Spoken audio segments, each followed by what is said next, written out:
Petrol and diesel prices have now been hiked for the 16th straight day, even as fuel prices now fuel a huge political row. Sakshi joining us with the latest on that. Sakshi, what are the details?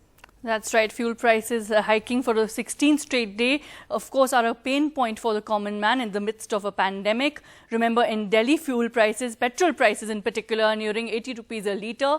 As far as Mumbai, Kolkata and Chennai are concerned, petrol prices have already crossed 80 rupees a litre. So to decode this as well as to make sense of why this is happening, we have Mr. Sushil Tripathi, who is a former Petroleum Secretary. Thank you so much for joining us, sir. What do you make of this 16th consecutive hike? It is, of course, a pain point for the common man.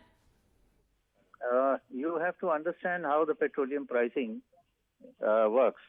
You see, when the crude price was $20 a barrel, it translated to 20 rupees a litre. So,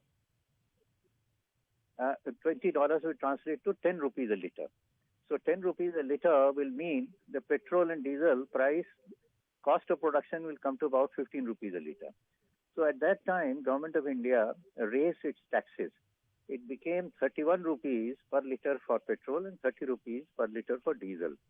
So 15 rupees cost price plus 31 rupees made 45, 46 rupees plus 2 rupees a litre for commission for dealers for diesel and 3 rupees for petrol. So it came to nearly 50 rupees.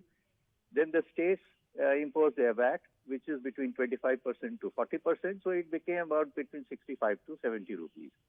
When the price of crude went up from $20 per barrel to $40 per barrel, then it translated to the crude price of 20 rupees a litre, which meant that the diesel and petrol cost price will become about 25 rupees a litre.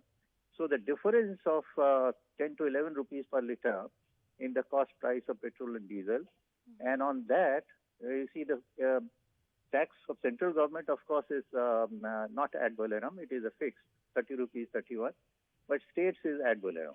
So the price will keep rising up. It will go up to about between 75 to 80 rupees.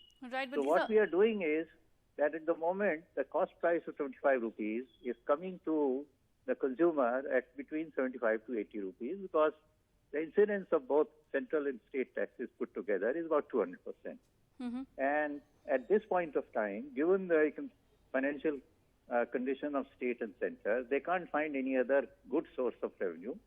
This is the best source for them as the demand is more or less inelastic. There is no cost of collection. But over the past few days, sir, we've seen global crude prices come down. We've also seen the fact that, yes, of course, every individual at the moment is battling a thin budget. We are in the midst of a pandemic. So don't you think this will be a fresh pain point for consumers? And of course, the state government should look at something else or the central government should look at something else as opposed to fuel prices being hiked. Absolutely. Therefore, no finance minister of state or center wants to bring petrol and diesel under GST. Because right now, the total incidence of tax is about 200%. If they bring it under GST, it will become 28%. So the consumer will benefit immensely, but then the government will suffer because government has no other source of revenue to fill in the gap. So that is the reason. And in 2014, when the crude prices were between $110 to $120 per barrel, the taxes were diesel 3 rupees a litre and petrol were about 10.5 rupees a litre. All right, so the dilemma continues. Thank you for your perspective, sir. Ankita, back to you for other news. All right, thanks very much indeed for joining us with that.